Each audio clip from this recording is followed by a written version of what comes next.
I won't be surprised if a storm develops quarter-size hail and damaging winds in excess of 75 miles per hour. That won't surprise me at all. Again, these storms are going to be moving quick, so it won't rain for a long period of time. So we don't have to really worry about flooding unless we get repeated storms. That's a possibility too. We could see back building of the storms from the deserts into the mountains, and they keep repeating themselves. A similar situation took place on August 28th, 2008, and there was just wave after wave after wave of severe weather. A very powerful thunderstorm, bow echo type scenario. We don't have enough instability, enough cape, or enough wind shear for bow echoes today. It's not that type of setup, but again, isolated severe thunderstorms. Some of these storms could become very large with tops potentially going as high as 50 to 60,000 feet. Now, the only thing that would work against that is we still have a good amount of warm air aloft, so I don't expect the storms to get too tall today, probably on between 20 and 35,000 feet. The high is probably not exceeding 40,000 feet tops, but again, we could see some anvil blow off from the rim since the winds are going to be strong out of the east-northeast, okay? And if those anvils are thick enough, it can delay or completely inhibit thunderstorm development on the lower deserts. Sometimes outflow boundaries can bring more instability into the atmosphere in the lower deserts. So there's several factors that could come in play today for a severe weather outbreak of some type. It's not going to be a large outbreak. It's not going to be massive in size.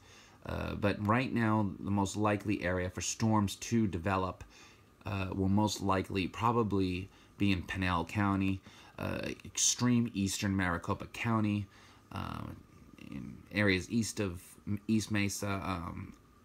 I believe that the Phoenix area will be spared the worst of it right now. New Mexico, there's a cold front that is going to move in later on today into tonight, in from West Texas, all the way from the northern plains, and plow right into eastern Arizona. Could set the stage for New Mexico to get some pretty strong thunderstorms. I don't know how widespread it's going to be, but New Mexico, you could also see some severe weather, okay?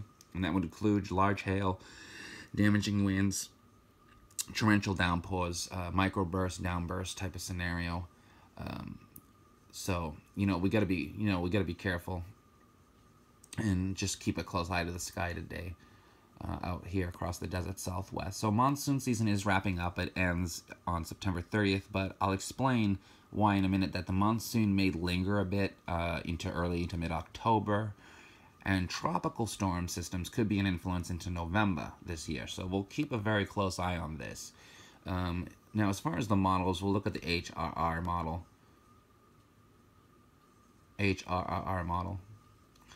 And it does a decent job, but it's not always right. So again, what I'm about to show you is a simulation model. It's not an actual forecast, okay? So we got to be careful. This is not a forecast, okay? So you got to take this with a grain of salt. All right, we look at the simulation radar composition, and we're just going to start at, let's start at 4:30 hours. That would put us about, around 10, 11 a.m. All right. And you can see it's clear across the desert southwest. Here's the remains of what was Lydia. It's now just pretty much a remnant low. But it's going to bring a couple more thunderstorms to central and southern California today. Again, pretty fast-moving stuff. So, the heaviest stuff is now offshore. But what it's going to do is combine and move into a low-pressure system that could move down the southern California coastline next week and hang out here for a day or two and pump some strong winds aloft into Arizona, Utah, Nevada, and New Mexico, and could bring some severe thunderstorms. That would be a transition event. What we're going to see today, Monday, Tuesday, perhaps Wednesday, even into Thursday, is more of a typical monsoon, low to moderate grade monsoon situation across the desert southwest. So let's go in time here and see what these computer models want to do. Again, it's a simulation. It's not a forecast. I can't stress that enough. It is not a forecast, okay? So let's just take a look what they got going on here. Now we're approaching lunchtime now. I can't seem to go any further than that because it's not loaded. Let's see if I can find you another model. Let's see what we got. We'll do NAM hires consensus. And we're going to look at the simulation radar composition. Let's see what we got going on here. We'll start at about 9 hours, which would bring us to about lunchtime today. Okay, so let's see what this model says. Alright, so 1 p.m., 2 p.m., 3 p.m., 4 p.m., 5 p.m., 6 p.m.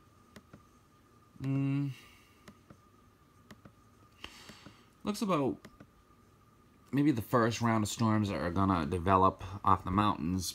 There'll probably be 1, maybe 2 rounds of thunderstorms. Most likely scenarios that the storm's gonna develop here, just south of us, just south of Phoenix, and move out towards Yuma. Another batch probably around Winslow, moving in through Lake Havasu. But again, it's a simulation model, so you can't really take it wholeheartedly on what's going to do today. But the potential is there today and tomorrow, and perhaps as late as Wednesday, for possible severe weather across the desert Southwest. And again, this is going to include states like Colorado, New Mexico, West Texas, Arizona, Utah, and maybe parts of extreme eastern Nevada. And again, a little bit of that may get into the mountains of southwestern California. Okay, so again, today CAPE is going to be between 1,000 and 2,000 kilojoules. The highest it may get is around 2,500 kilojoules. Again, you only need 1,000 kilojoules or so in order to get a severe thunderstorm outbreak, at least even a small one. Again, today's storms look like they'll be more multi-clustered, okay, which is basically multi-cellular thunderstorms. One cell develops, it dies off, replaced quickly by another one. As the complex moves with the main air mass, with the winds aloft, eventually we'll move into an area and give an hour or two of possible strong to severe thunderstorm development over one given area, okay? As far as rainfall is concerned, these storms are going to be moving pretty quickly, and they'll be rather isolated to, at most, scattered in nature. And I don't think Central Phoenix is going to get a direct hit today. Chances look better very late tonight into tomorrow afternoon, and again tomorrow evening, and again a decent chance on Wednesday, perhaps Thursday as well. Then as we head into the weekend, a potential transition event could take place. There's still a lot what the models are doing with that, but if the right conditions come together, we could be looking at the potential for very strong to massive severe weather outbreak across the desert Southwest. So I'm not going to try to alarm or scare anybody, but the potential is there after Thursday to get a massive severe weather outbreak across the desert Southwest, or it may not come to fruition at all. Okay, it depends on what the models come to consensus with. But for today, for Labor Day, again, it definitely looks like a possibility of strong to severe thunderstorms across the Phoenix area in points eastward. Again, most of the storms today I expect to develop over the rim, southern rim, and move quickly to the west-southwest at about 20 to 30 miles an hour. I won't be surprised if a few cells move up to 40 miles an hour in this type of fast wind flow. Cape, again, looks good, especially in the central deserts. And as they run into that environment, they could explode in nature and get very large and multi-clusters and become quite organized. So that's why the CPC, the National Weather Service, has put us in a potential for marginally severe thunderstorms. And marginally usually means 5%, 10% chance. And though it's not great, if the storms can get high enough and we can get enough wind shear, and moving into a moist environment with dew points in the 60s and 70s and a high temperature of around 105, that's a lot of instability.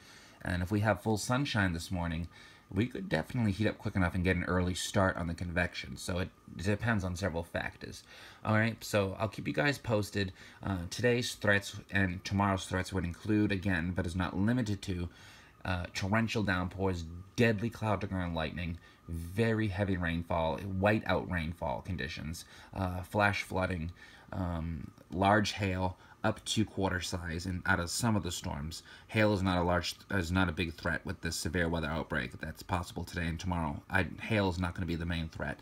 It's going to be gusty, damaging winds, outflow winds, and downburst and microburst winds. But again, the potential for hail is there, but it's not going to be a widespread hailstorm event. Chances for that could increase after Friday through Monday time period of this coming week, coming weekend into the early part of next week, as we might see a transition event. Okay, so again, a long video, guys. Sorry it's so long, but I wanted to keep you guys posted on this. The monsoon is making a comeback. It's not over yet, but it is going to be wrapping up here in the next couple of weeks or so. Anyways, that's the forecast. Just watch out for, again, thunderstorms along the rim country first here in eastern Arizona, rapidly moving to the west-southwest at about 20 to 30 miles an hour. Again, a few strong to severe thunderstorms possible with this cold front. You can see here is going to sag all the way south. Again, Monday night into Tuesday afternoon. Severe weather possible across parts of New Mexico, mainly central and southern areas. And then more severe weather is possible tomorrow in the Phoenix area once again. So we'll keep you guys posted. If today turns out to be a big day, we might get overworked. And we may not see many thunderstorms tomorrow. So again, a lot of negative factors. Again, we have warm air aloft. We have, the high pressure that could help to suppress or sink the air. We have dry air aloft in the mid and upper levels. So there's several factors that could prevent a severe weather outbreak today in the Phoenix area. But again, potential is there. So I just want to give you guys a heads up. New Mexico today, tomorrow. Phoenix area today, tomorrow. Potential severe thunderstorm activity. Again, mostly multi-cluster. I don't think we're going to see bow echoes. I do not believe we're going to see supercells. But these storms are going to be intense. If they can become severe, they will be very intense. And the biggest threat is going to be wind. Microburst, damaging winds up to 75 miles an hour. Hail is a threat. Again, 10% or less, maybe even less than that. Again, hail is not really the big threat out of these storms today or tomorrow. Hail will be a bigger threat after Friday through next Monday time period across much of southwestern central Arizona into northern Arizona. Hail will be a bigger threat by then. That's when we could see the potential for some isolated transient supercells across the area. So we'll keep you guys posted. A lot of factors here today. Again, I'll have more updates on Hurricane Irma. I don't usually make forecast. I'm not going to make forecasts on it. Because I don't work for the National Weather Service, so I can't really make a forecast on a tropical cyclone. That's dangerous to do. I'm not going to try to do it, but I wanted to let you guys know there is a storm out there, and people in the Virgin Islands, Puerto Rico, if that model were to verify, we're going to be praying for you and pray that you guys are safe. We don't want these storms hitting any land areas. We wish they would just die and go out to sea. We don't want to see them around, especially after what Harvey did. And, before that, Katrina. We hate it when storms hit the U.S. We don't like them at all.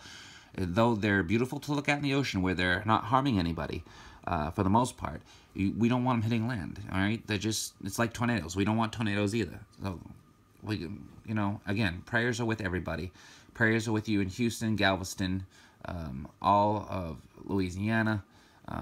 God is with you. Whatever you believe in, whatever your faith. If you don't have a faith or whatever, you can give them hope by hoping everything goes well for everybody. Or you can say a prayer to God, whatever you believe in, and pray. Do whatever it is you do, and just bring positivity to southeastern Texas, Louisiana. They need all the help they can get right now. Anyways, that's it, guys. I'll keep you guys posted. If you have any questions or comments, please leave them below. No hate comments, please. I know it's been a while since I've done a video, but I will try to answer all your guys' questions as soon as I can. Please don't leave me questions about Hurricane Irma. Like I said, I'm not making a forecast on it. I mean, I can help answer basic questions, but I'm not going to tell you where it's going to hit. I'm not going to tell you where it's going to make landfall, or how strong the winds are going to be, or how much rain's going to fall, or what it's going to strike or not strike. I'm not going to answer questions about that because I am not a meteorologist. I am not going to answer those questions, guys. But I will answer, if you want to know, how big is the storm going to get, I can tell you that. But I'm not going to tell you where it's going to hit or not going to hit because I don't know the answer to that. So we'll keep you guys posted, and this is Storm Spotter from the National Weather Service, Timothy Breault, Phoenix, Arizona, signing off. Talk to you all later. Thank you.